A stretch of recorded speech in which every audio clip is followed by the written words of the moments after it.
Hello, everybody. I'm Richard Pakey of Pecura Franchising. Now, you'll be watching this video because you've made your inquiry about Pecura franchise, and we'll be delighted to talk to you. And this is just part of a series of educational messages that we want to either email or discuss with you, or I'll show you through these videos. You'll see I'm joined by Jill Heppel, Managing Director of Pecura, which I'll just come on and introduce to you in a moment, because Jill doesn't know I'm about to do this actually. But I've just made a list of a few things that you need to be aware of, and I've actually got to look across to my list to tell you what these are. So, why do we think Jill's so great? Well, let me tell you. Jill right now is still a registered nurse.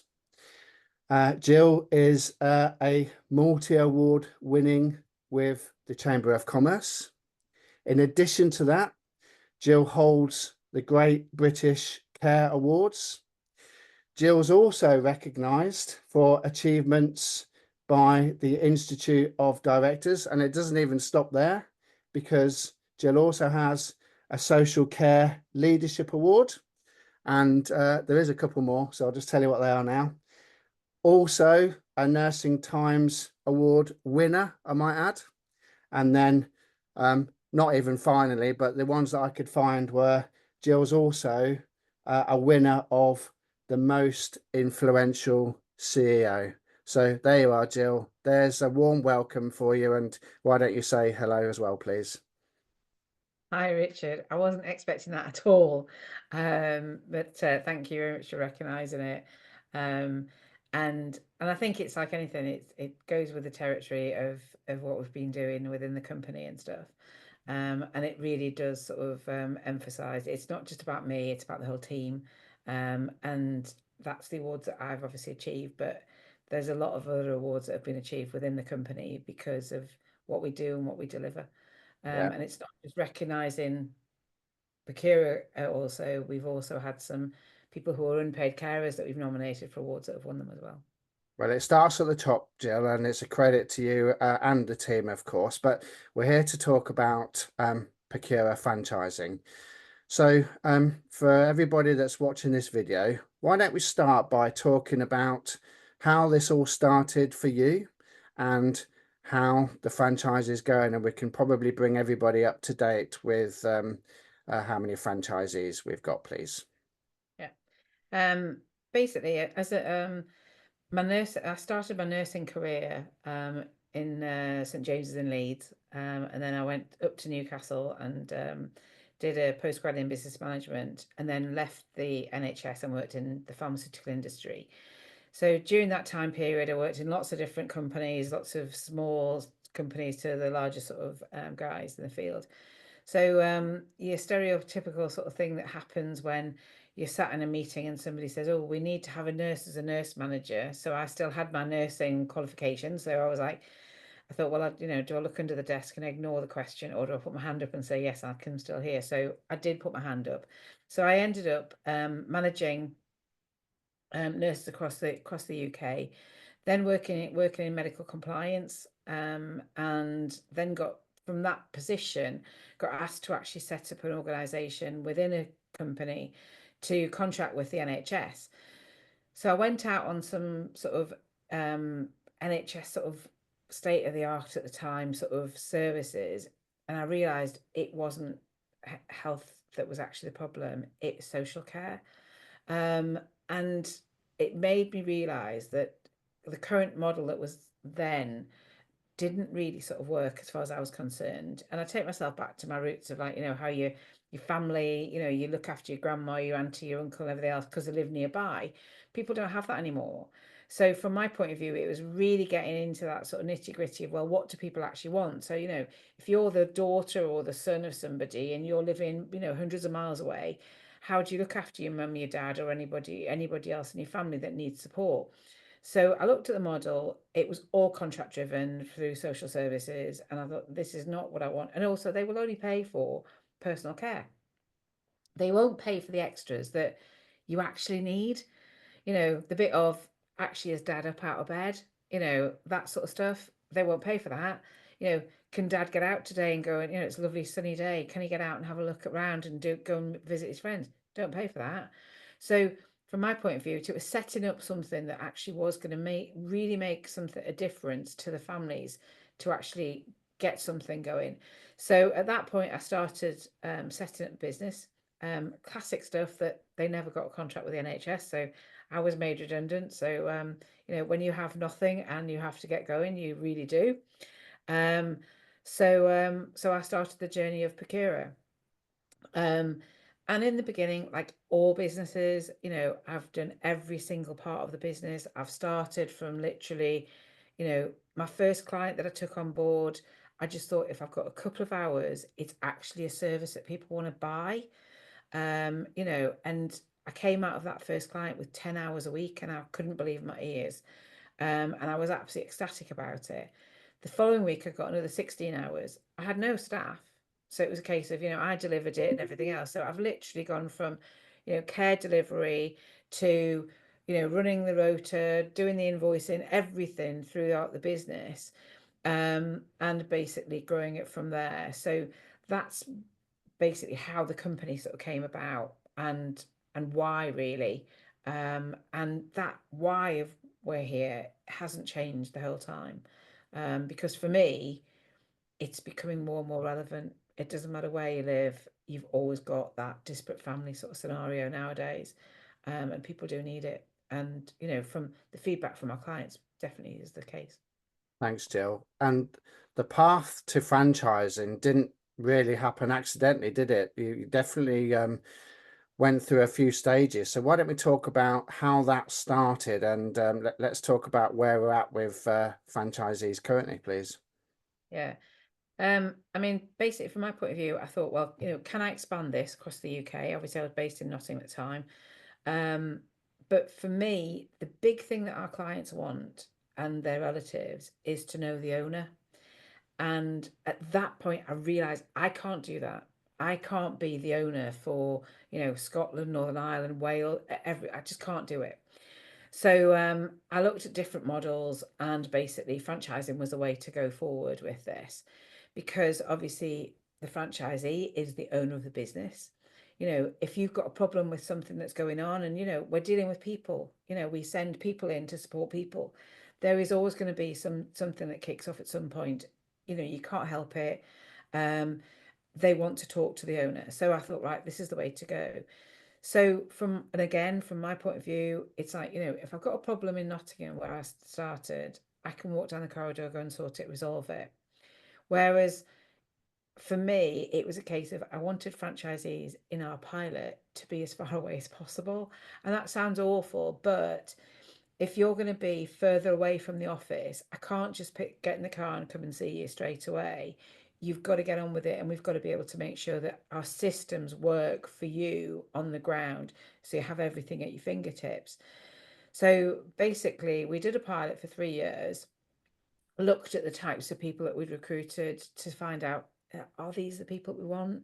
Is this the profile that we want? How do people want to work? So one of the things that I recognized was there's a lot of people out in the field, and there's a lot of very small care businesses in the UK, and they're run by carers that basically have gone, I could run a better business than I'm working for. And I thought, they can and they can't. They can do all the care stuff, but then they need the support for everything else. And they tend to have a limiting factor on how they can grow. So when I looked at the profile of what we wanted people in that sort of area that basically are good at delivering care, know what good care looks like, and wanted to basically run their own business, but then obviously be able to scale it and everything else. The other side of it was anybody who's been looking for care, because if you've been looking for care for your own family, you will have gone through hoops and everything else. And I always say it's a crisis purchase. Mhm. Nobody says, you go out with your friends for a meal and go, oh, I thought I'd start looking for care. You don't do it. It doesn't happen. It's always a case of, oh, crikey, this has happened, and whatever. So people that have been in that situation were also the people that I was looking at, because they know what they want. They know the quality that they're looking to drive. Yes, they're going to have to put into employing a care manager into their budget and stuff like that. But that's not going to phase them if they want to deliver it. So that's basically how we sort of started from the franchising point of view. Um, Obviously, we've gone through COVID, which slowed things down a little bit. And I don't mind that because, at the time, most people thought they were either going to die or their business was certainly not going to survive. So at that point, I just thought it's not fair to actually start recruiting. So we got through COVID and we've been onboarding since then. We've got 16 territories within the UK at the minute. And we've got 2 in Scotland. And basically, we're looking for people in Northern Ireland as well. We recognise there's a massive market out there. And we've just had our first inspectorate assessment in Scotland. And Syria rang me to say, she was absolutely over the moon. She says, I've got 3 very goods and 1 good. Most people know the CQC stuff in the UK, but that's the highest you could get at the beginning of what she's done. So she's absolutely over the moon. And for me, that shows that what we produce and what we have ready for people to go forward is exactly what our regulators want to see as well, which is great. Well, we're going to go into a few of those specifics in a moment, but if you're watching this video, which you obviously are, you'll want to know what's in it for you, and you'll want to know a bit more about what's involved. So, Jill, let's talk about what a day or a week or a month looks like from a franchisee perspective. And by the way, we're using that terminology, franchisee, but this is very much about being a partner with Pecura, isn't it? And I certainly know a lot more about, well, we know lots about each other's business, don't we? And we prefer to use partners, but actually the legal definition is a franchisee. But let's talk about what those roles and responsibilities look like typically. Let's give people a bit of a snapshot, please. Yeah. I mean, basically, if you think about it, you've got to bring the clients on board. And to be able to deliver for those clients, you need to have some staff on board. So, you will be responsible for the recruitment of staff, but that's actually really good because, you can take into account the things that that you want. So, what sort of personalities you might be looking for, the drive of the person that you're actually employing, those sorts of things. So, you'll be involved in that from your own point of view to take your own staff on. Also be out there networking to get your clients. We have a number of different ways to actually onboard clients, and we will teach you and help you get that through. But it's really about you embedding yourself into your area to make sure that you start getting those referrals through, to move things forward. Then obviously when you've got your clients and your staff, you'll be running the office sort of side of things. So things like running your rotas every week, making sure that people get the right people in the right places at the right time. I once told somebody in social services, really, we are just a logistics company, but a logistics company, the heart is the way that I look at it. So yeah, there's a lot of things in there that you've got to be able to do to actually make things work. And then again, the dirty side of care that nobody wants to talk about, you will be invoicing clients and you'll be paying staff. Lots of people don't want to talk about it because they think care should be free. It's never going to be free. But even our regulators say we've got to run a financially viable business, and that's what we set you up to do. So during your training, we will help you actually set your rates for your clients and your billing rates and your staff pay rates, to make sure that you're actually going to remain a viable business going forward. So you'll be doing a lot of things like that, but you'll also be doing things like running your social media. Not a massive thing, but that's part of what you'll doing. Training your staff. Who's training them? Are you doing it? Or are you going to outsource it? We will help you with all those decisions during your training setup process. And it might be that further down the line you say, well, actually, I'd like to do it myself. We'll again help you be a trainer. So a lot of things that come along on day one might be really, really relevant, but then further down the line in year 2 or year 3, it's like that's just the run of the mill and the norm. And you've got other things you want to do. So yeah, so basically there's lots of things in there, lots of complexities. It's tough. I'm not going to ever say to anybody, oh, this is an easy game. It's not. your first 2 years are really, really hard because you've got to get yourself established, you've got to get yourself up and running. You know, I remember starting from literally nobody knowing the name, and people sort of like completely dismissing me, when I would go out and start to network with people. Yeah, I'm still getting phone calls now, 18 years down the line, of people turning around and saying, "Oh, can you help me out? Because I'm looking for care in," and it might not be Nottingham, it might be somewhere else. It might be something I might be able to pass on to a franchisee. But they're looking and supporting, but they've remembered my name because of what I did. So it's got a lot of complexities, a lot of nice things to it. Um, we've just recently done our client and staff surveys, and they are amazing with what people are telling us. Yeah, we're not doing everything perfectly, but nobody ever will do. And even our regulators turn around and say, if you tell us that everything's 100% hunky-dory, you're not looking deep enough. So from my point of view, there's a lot of nice things that are being said, about not just my branch, across the whole of the country, about how we work and the ethos that we have.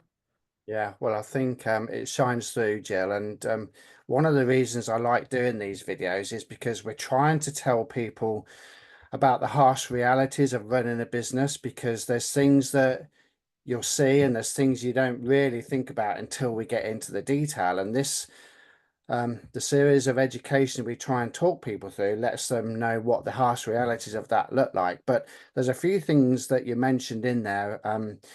You mentioned lots of different aspects of the business, and you kept mentioning we. Now, this is a bit of a trick question because, of course, I know what the answer is, but the question that we always ask is this business just you? And of course, I know it isn't, but why don't you tell us about the wider team that each franchisee has regular access to? Tell us about the people that we've got at head office and externally as well, please. Yeah. Basically, we've got people that will support in every aspect of the role of the business. Um, we have a project coordinator that basically coordinates everybody. So, if you don't know who to go to her, and she will actually support you to go through sort of where you need to be, and she'll arrange it for you and get it all set up. So we have somebody that supports on social media and the website, and how you will actually grow your business through those sorts of things. Again, we've got a lot of templated stuff. So, if you want to do social media posts, that they're already there. You get probably around about 6 templated posts a month that are new to this, to what we're doing. And that'll be different things that we do. But if you're also looking for, I'd like a new banner, I'd like something like, Estelle will basically cover that for you as well. So any sort of like print area or anything that you want from a promotional point of view, she will help you. She's fantastic with words, and has known the business for a long time, so she'll be very, very good to sort of get things going. We have a Rob who actually works across the whole of the company, with regulation. So it's not just CQC, which obviously is in England, but he's worked in Northern Ireland and Scotland and Wales. So he understands the whole of the regulation to actually get people through the initial part of regulation. But then obviously, you have inspections, you have audits. He will do mock audit inspections, those sorts of things that will really make sure that you are confident that you're actually following a process that you will get you through what you need to. We have a team of coaches, which we onboarded recently. We always had one coach that used to support everybody in business development and doing their business plans, but we have a team now, and basically the team, the way that they work is they are your business coach for every month to sit down with. We pay for that internally. It's not something that you have to pay. When I started, I had to pay fund my own business coach, but I see it so important for what you need to be doing. You really need to have that coach on board. And the reason we have a team of them is so that you get different people. So if I don't get on particularly well with that person, I don't care. That's not a problem for me. I'll make sure I find somebody else for you that you really gel together so you can develop your business and sit down and really go through the numbers every month and understand where you want to be. And they will, go, right, okay, you want to be at that, we'll help you get there. So they really sort of help you move things forward. We then also have a specialist in Facebook and social media who we utilize when when things aren't right or you're getting a problem with there, he will on board and come in and help you. We have a marketeer that basically runs marketing meetings every month to help you with your marketing on your territory. We have 3 groups there, so that basically it's, if you're starting out on your territory, you want to just get brand awareness, to then your second group is when you've just got through your registration, so you want to really blast it out there and tell them, and then the third group that helps with growth. So all of these groups will help you actually develop your business. Some people sit in too, because they go, well, actually, I could do with this and I could also do it. So that's not a problem, So Kelly runs those every month and really sort of pushes everything out. Obviously, Richard, who we're with today, understands franchising inside out. So if you've got questions and queries about franchising, he will also support you there. And then we also have a team behind us, which is all our suppliers. And that can be anything from somebody who deals with insurance. Post COVID, the insurance market for anything has completely reduced. So we have a team of everybody behind. So, from payroll to insurance to IT support, whatever you need, we have that behind us to make sure that you can actually do your job, and you have full access to it all. Yeah, and I suppose that's key, isn't it, Jill? That as a franchisee, having access to all of these established people and platforms from day one is going to be the difference between potentially doing something on your own, because of course that's the other option that you've got.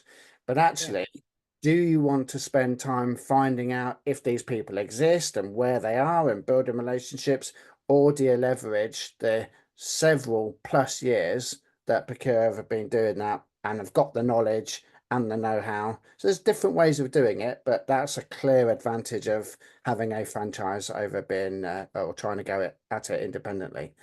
The thing that we find, Richard, is the people that actually utilize all of the people around about are the ones that grow the quickest and the ones that actually grow really well. Anybody that sits back and sort of goes, "Oh, I've bought a franchise, but I'm actually not utilizing everything," you can see straight away that their sales aren't as fast.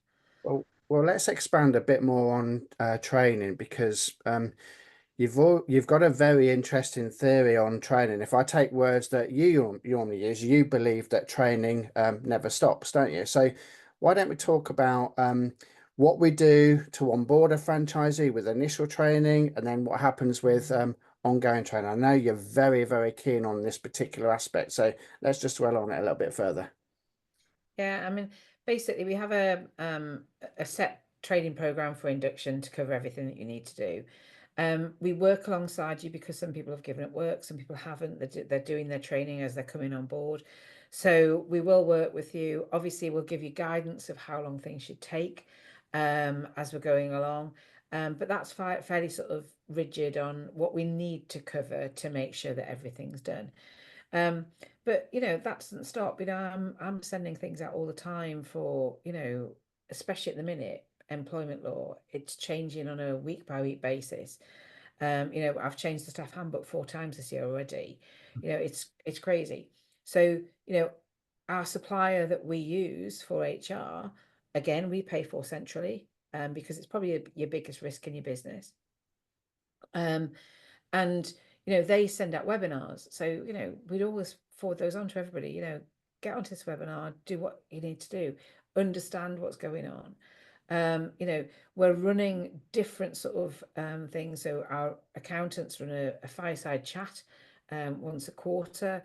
The insurance guys do the same, and that's really to sort of make sure that people are up to date, because things change in this world so quickly these days. It doesn't take long when you get going with something that you've got your head in your rota, you've got your head in trying to recruit people, you're also trying to onboard clients, and then you've got the whole world changing behind you. You want to be given the information in a concise sort of way. So we will do that in that way to make sure that you can actually develop your skills as you go in. And we put together different courses. So, if you've got a registered manager, we have a registered manager network that meets once a quarter. Um, one of the registered managers said, "Never ever take this away. I love it. It's fantastic." And I said, "Why?" She says, because I can come here, and she's, as a registered manager, you're in a very lonely position because you're managing a team of people who helps manage you. And so she loves coming along. But also every week we have a catch up on the registered manager network group, so that they can come along and go, I've got a client this week that's doing X, Y, and Z. How do I manage that? You know, sometimes it's just reassurance.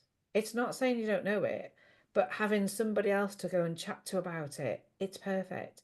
So, and that's not just saying that you can't go outside it, because there's, we use Teams for most of the stuff that we do. There's Teams chat for the registered managers.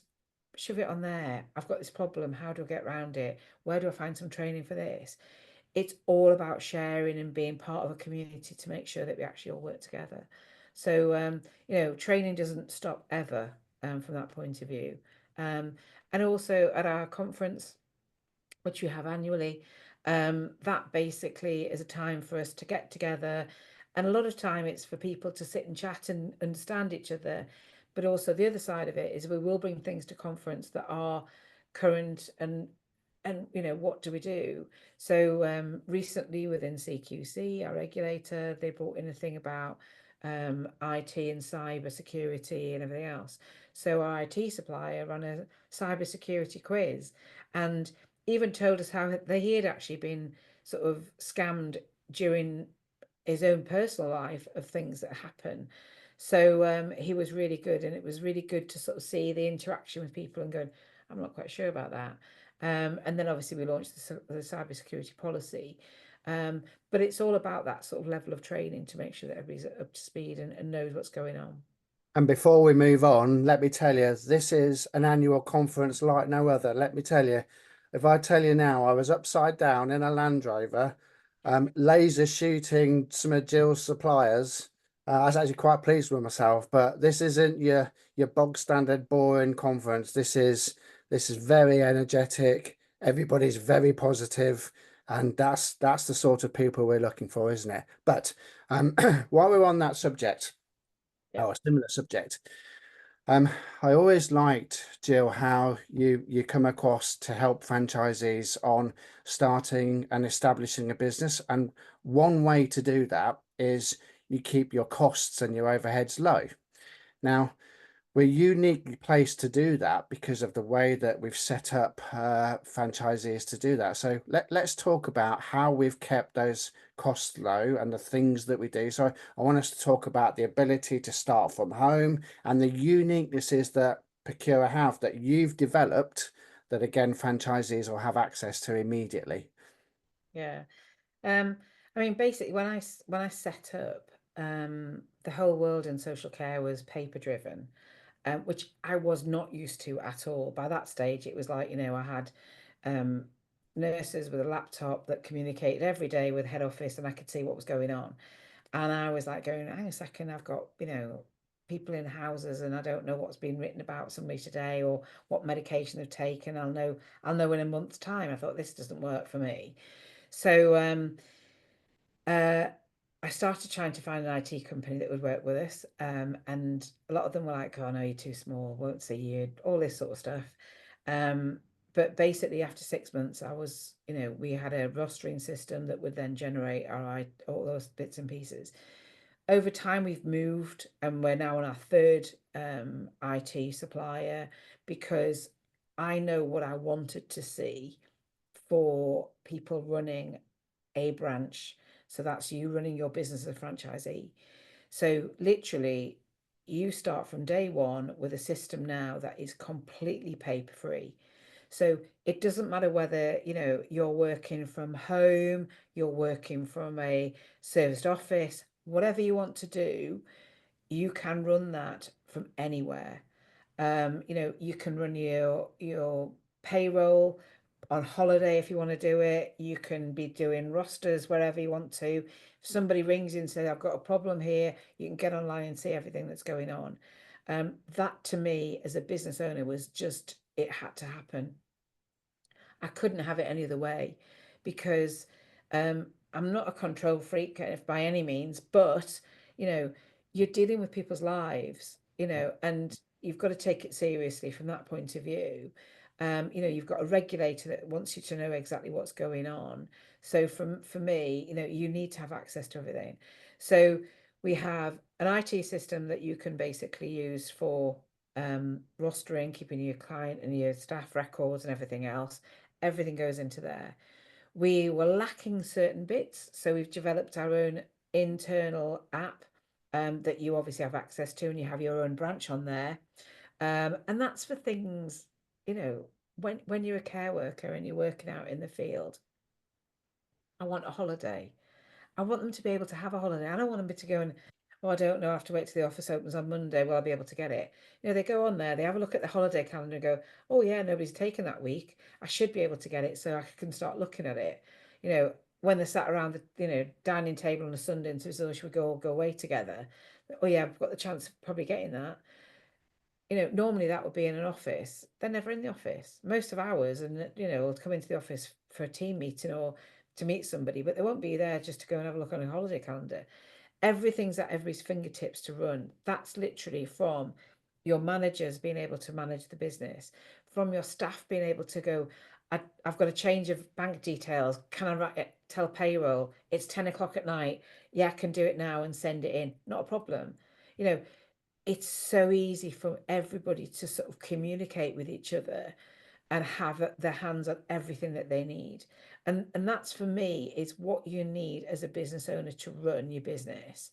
But also the flip side of it is, as an employee, you want that as well.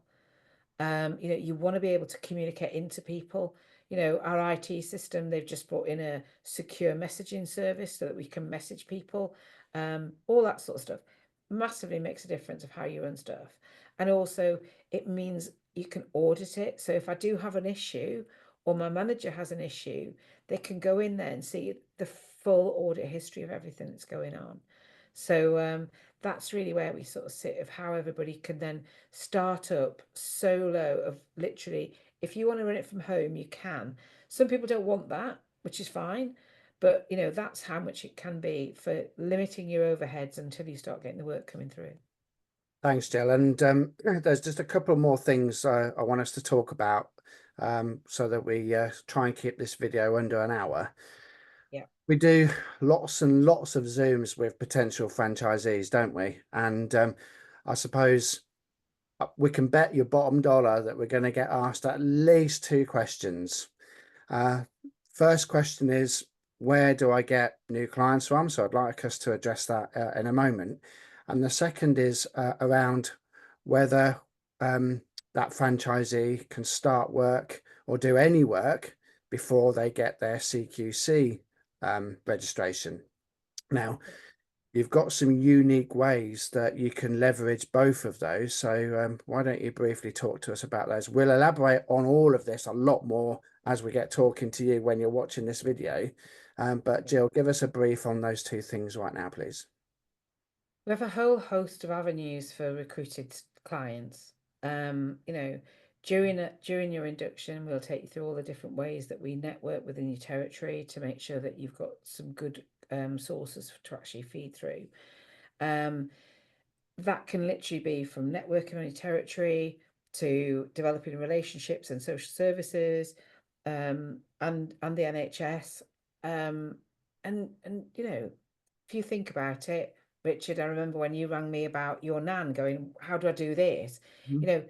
There's lots of people in business that will have, family, friends, and friends of friends that need the support. So we have a lot of ways to sort of get out there and understand what you will get from a referral point of view, and build that, what I would call, a meaningful relationship with people, so they trust you and what they do. We've had referrals where from places that you'd never think about, and I go, you what? But it makes sense, because when you actually look at what the trust relationship is in that relationship, it's amazing. So we've got lots of different avenues for people to explore. It does keep you on your toes, and it does make sure that you've got to get out there. But I'd rather pay people to wear their shoe leather than pay adverts and stuff like that, because you don't have any guarantee of what you're going to get. So that sort of networking we will take you through, we'll guide you through, we take you through a different part each time, so that you can then develop it and really get going, to sort of move that forward. What was the other question? It was about whether a franchisee can work before they've achieved their CQC registration, or what we can do within Pecura to help them. Yeah. Um, if you think about it, at the very beginning, when I started looking at this, um, it's the bits around a family that you want the help for. You know, can you nip in and see if dad's okay? Can you take dad out to do such and such? That isn't CQC regulated. About 24% of our work is regulated. The rest of it is all non-regulated work. You know, so taking somebody to go shopping, non-regulated, you can do that from day one. You know, a lot of places like day centres have closed down because of COVID and all the restrictions. So there's a lot of people out there that just are isolated and want to get out of the house. So we will help you network to try and find those people. And as I say, get out there, you know, get out there and talk to people in the community. The amount of times that I sort of sit and hear somebody in a cafe talking and they don't say, can I just say to you, have you tried this? Because, you know, people are having more and more of these conversations as the population grows. And it's not just the elderly population. We support anybody over the age of 18, you know, but when I was younger, somebody that say had Down syndrome that was going to go out and about in the community probably wouldn't live till past 30, and now they'll live to 50, 60, 70. If they're living to that age, their parents won't be around about. How do they support themselves? So there's lots of opportunity out there, but you need to get out into the community to actually move that and get the referrals in. So yeah, you can do a lot before you actually get going. Thanks, Jill. So before I do my summary then, could you just obviously there's people watching this video, or will be watching this video, who they've directly responded to Pecura's marketing to find franchisees. And you'll know we would have had an email and a prospectus, and we might have had a conversation that's led you to receiving this video. And you might like everything that we're talking about on this video, or you might not. But Jill, from your point of view, describe the types of people that we're looking for, please. Yeah. I mean, as I say, I'm really looking for people that are keen to develop a business, you know, in the care sector, have got some knowledge of care, either as a care worker, a carer, a registered manager, maybe a nurse in a hospital, want a different direction. And then they want to develop a good care service on their territory. Um, you know, you may have aspirations to have, you know, more than one territory, 2, 3, 4, but, you know, start where you need to be. And then we can look at the growth, sort of how you want to grow over the time period.